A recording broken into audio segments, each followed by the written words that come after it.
Imagine stepping outside your front door one morning and finding your entire street covered in something warm, dark, and unbelievably sticky.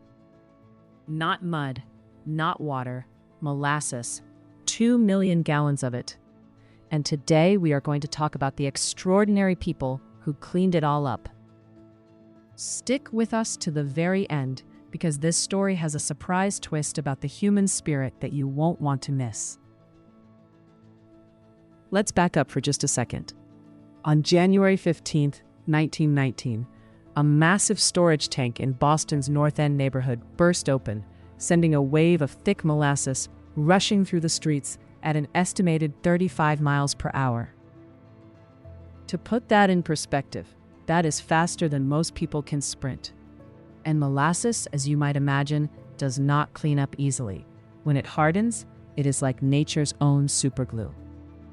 Now here is where this story gets genuinely remarkable. Within hours, before the city even has a full plan, the neighbors show up. Dock workers, sailors from a nearby Navy ship, local families, firefighters, street vendors, all of them are just rolling up their sleeves and getting to work together. Think about that for a second. There was no app to coordinate them, no social media post to rally the volunteers. Just people who saw a problem and decided together that they were going to fix it. Hoses run day and night, and slowly, street by street, Boston comes back to life. The final cleanup is officially declared complete on March 11th, 1919, nearly 2 full months after the flood, and the North End community comes out of it stronger and closer than ever before. Here is something worth thinking about. The North End of Boston is still one of the most beloved neighborhoods in the entire city today. And locals say that on hot summer days, if you know where to look, you can still catch the faintest sweet smell rising up from the old cobblestones. Those people left behind more than clean streets. They left behind a legacy of community, one that the neighborhood is still living in today. And that brings us to something I want you to sit with for just a moment. The people who cleaned up those Boston streets probably never imagined that over 100 years later, someone would still be telling their story. But here we are, because someone remembered, because someone cared enough to write it down. Here is the truth that I hope you carry with you today. Your family has extraordinary stories too.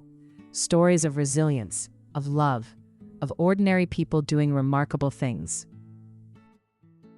And you are the only one who can tell them, the ones that only you remember, the ones that belong to your family alone and no one else on earth. Have you ever thought about writing those stories down, about leaving something behind that your children and grandchildren could hold on to long after you are gone? Because those memory treasures, those are the real history, the kind that no textbook will ever capture, the kind that only you can give. You do not have to be a writer. You do not have to have it all figured out. You just have to begin. That is what History Sparks is all about. Every single day, we bring you a story that reminds you of what people are capable of. And we believe history is not just something that happened to other people.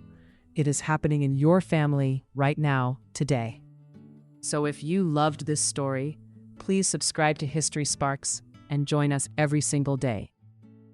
This community is full of the most curious, caring, and wonderful people, and we would be so honored to have you in it. Hit that subscribe button and come back tomorrow. We will have another story waiting for you.